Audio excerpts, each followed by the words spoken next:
Hello everyone and welcome to the SMP Media Center.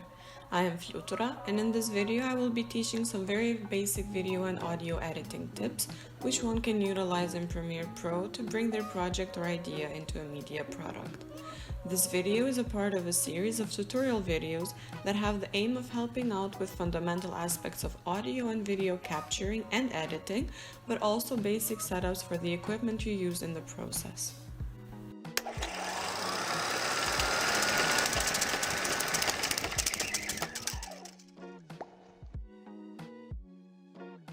Right, so now to get started, as you can see, I've already created the Premiere profile and I've labeled it as tutorial.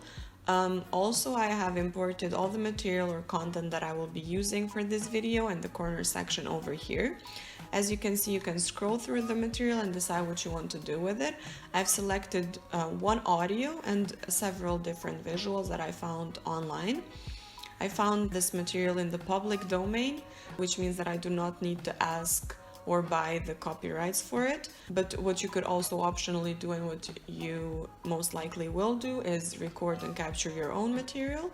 In this case, I decided to do otherwise because I found this nice playlist of different black and white clips that were a part of the public domain and gave me an idea of how I want to continue with this video.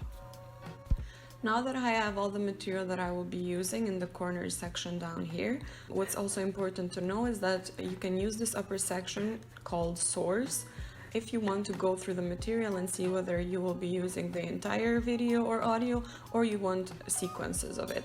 So you drag the material, in this case I'm going to use this video for example, and you go through it with this button over here. You see if you can find any parts of interest that you want to be using, and with the brackets over here you can determine when the sequence that you're using starts and then whenever you want it to end. And what you can do is drag the video with the sound, so both video and audio. You can just drag it like this and it will appear here. As you can see, you can place it wherever you want. I will be talking about the placement later. So let's say I want to place it here. And in this case, I have put also the audio together with the video.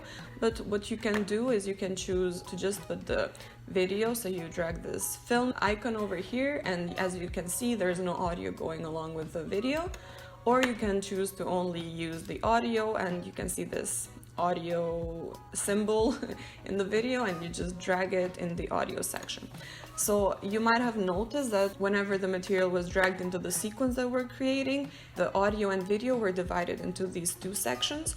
As you can see, the upper part consists of all the videos that we have, and the layering matters because there's basically a rule that the video that is upper in the section is the one that is visible. So if I put this video underneath, then the only video that will be visible throughout the final product will be this video over here, so the one that is on top.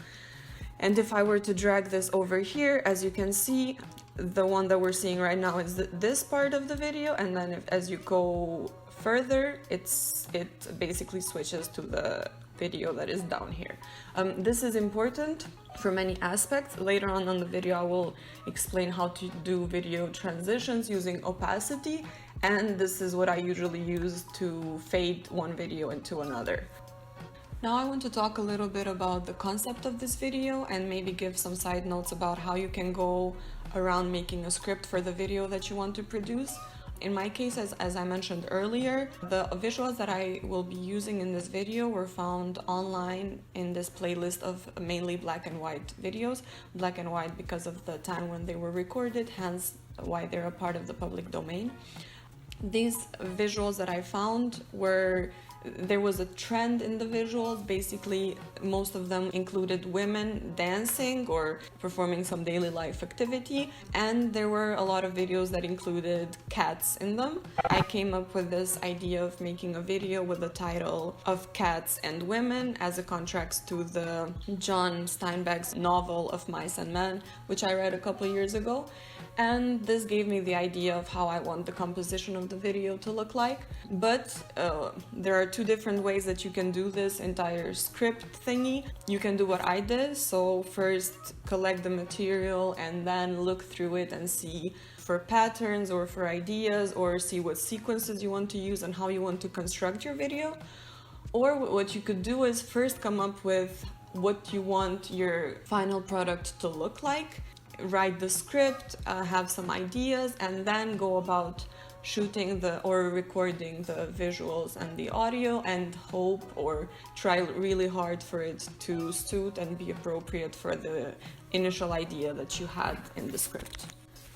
Now that we have a main idea as to what I want to make out of this video, I can start putting the material together. You do that in this section that I described or talked about earlier over here. For this video, since I will only be using one audio and I would like for the audio to control which visuals come next or how they're structured, basically based on the sound of the audio, I will be starting with the music that I have here, and I will drag it into my sequence. As I said earlier, this will be the only audio that I'm using in the video, and I don't know how long I want my video to be, depending on how many interesting visuals I find, so I will not cut it for the moment. I will leave it as long as it is, and then I will go through it to see where I want my visuals put. There are many fun things that you can do with your audio. What you can do first is go to the source section over here, click on effect controls, and then you go and click on the audio that you want to be doing the alterations to. As you can see, you can put a volume pin, for example, we're putting it here. You can zoom in on the audio to see what's going on with it using this slide button over here. There is this pin that we use for the volume. You can go across the audio, and you can do the same thing again in this section over here. As you see, the line that tells you which part of the audio you're altering also changes at the effect control section, and you can do another volume pin here. And then if you want to lower the volume of this section per se, you can drag it down up to which part you want to lower. This is absolute lowering, so the volume here is going to be 0, or you can go upwards and raise the volume. As you can see, this also sort of messes with what's happening after the pin. So if you want the sound to go back to normal, you go further here, put another pin, and then this will remain linear afterwards. But here you can change what happens. And the sound is going to be, or the volume is going to be exactly as you see in the trend line of your audio in this section. So first here it's going downwards, and then it's going upwards, and then it's remaining the same. And this can be also used to mix different audios. For example, we can go back to source and look at one of these videos that I have selected and drag the audio. Here we have to zoom out a little bit because we want to see what's happening with the other audio too. As I mentioned earlier, there is an option of dragging only the audio, so you do that. We can put it here. Now we go back to effect controls, we click on the new audio, and we can make it, for example, be at volume 0 here at the same section as the audio above. And then we go to the next pin and add another pin to it in the second audio, so like this. And here, so we're raising the volume, and then we can go back here and put the volume down again. And basically what we're doing is just we're having the audio of this sound be at higher volume where the volume of this sound is at its lowest, and here there will be some sound mixing, but you can just play around with these and find whatever is more suitable for you or whatever mixing of sounds you want to perform in your audio. However, what I want to have in this video is only one sound, and since it's music, I don't want it altered. I want the volume to remain constant throughout the entire video.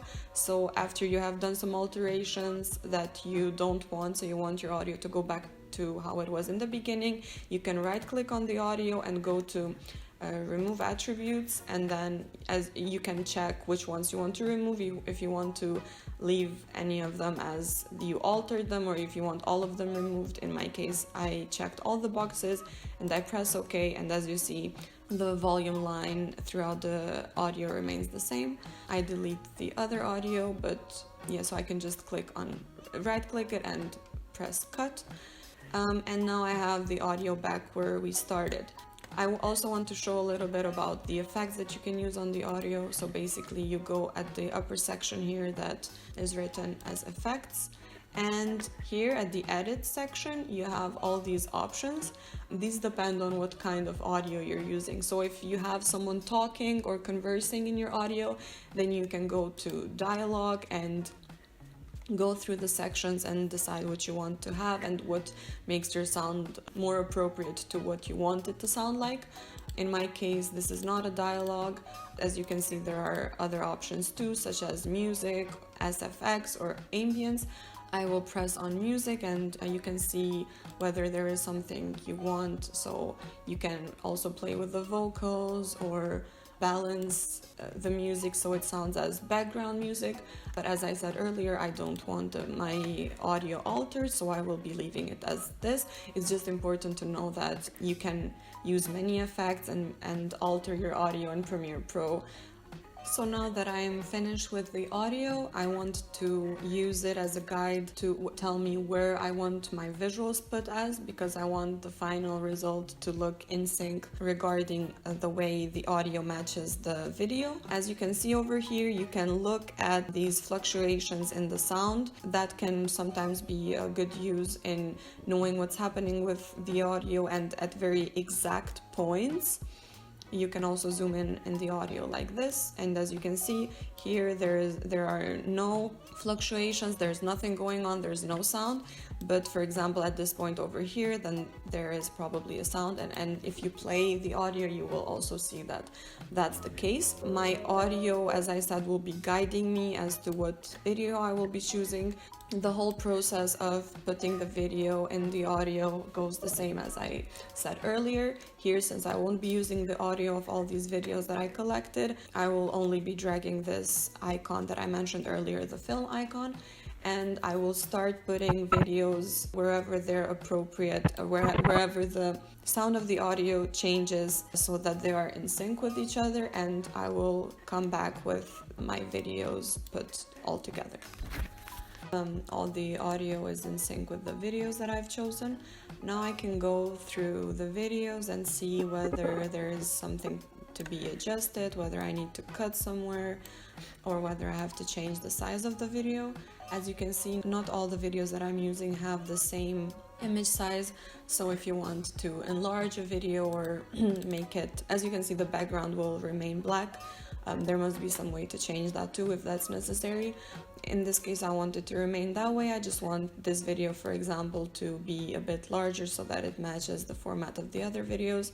So you can just double click on the visual here and you can drag and see how much you want to enlarge in it. You can also rotate it and do little fun things with it. So let's say that now I have it in the size that I want.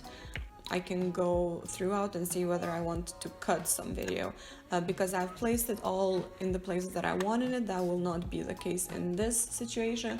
But let's say, for example, that this video over here is longer than I want it to be. You can go in these tools over here, and as you can see, there is this razor tool.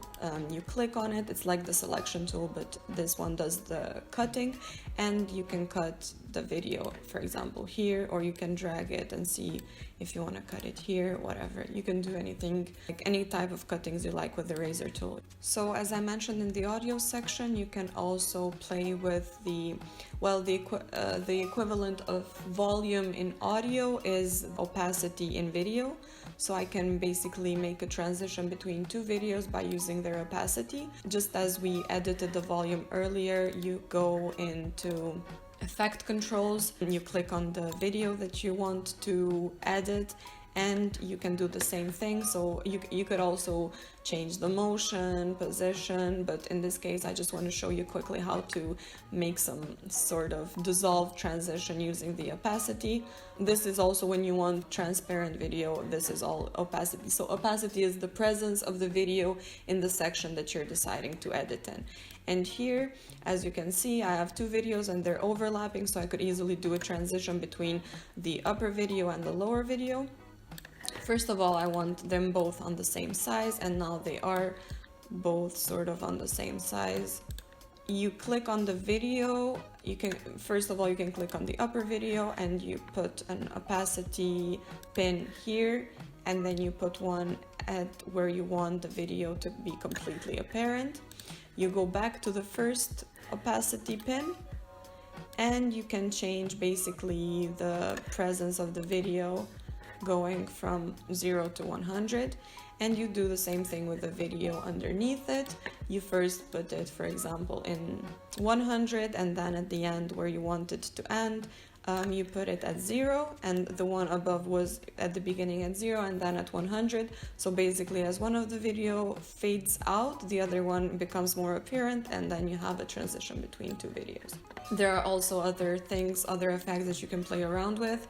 For example, you can go to effects and then have either effects where you have pre-made effects that you can just drag onto your audio or video. For example, here you can just drag this and it will be part of your video. Or you can do other editing that is more fundamental. For example, here at Essential Graphics, you can add different graphics, or at the color, you can change such stuff as exposure or contrast, as you also do with pictures. You can do the same thing in Premiere Pro with videos. Since my videos are in black and white, I will not be adding any type of effect to them. But I just want to check whether everything is in place, and whether, which is in this case important, I want it to look unified. I don't want it to look just like a bunch of clips put together. So I will make sure that the size of all the videos is the same and that there are no jumps in visuals. So to conclude the video, fortunately for me, the final video that I have put at the end of the sequence has the terms "the end" in it. So now I will be just quickly adding the title that I mentioned earlier in the beginning. You can do that by pressing on the tool that is similar to the razor tool and the other selection tool. This is called the type tool. You click on it, go to the section where you want to be placing the text, click on the black background, and then you can type your title or subtitles or whatever you want to add.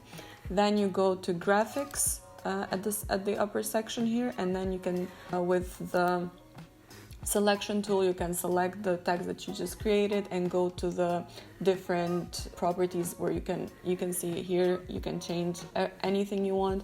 So starting from the size of the letters to the font.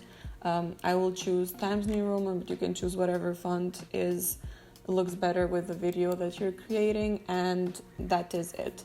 Next, I will be using the opacity tool that I mentioned earlier to go about the title and make it appear slowly and then disappear before the video begins, as you can see. And now the final step that we have to do is to export the video with some high resolution settings in the end.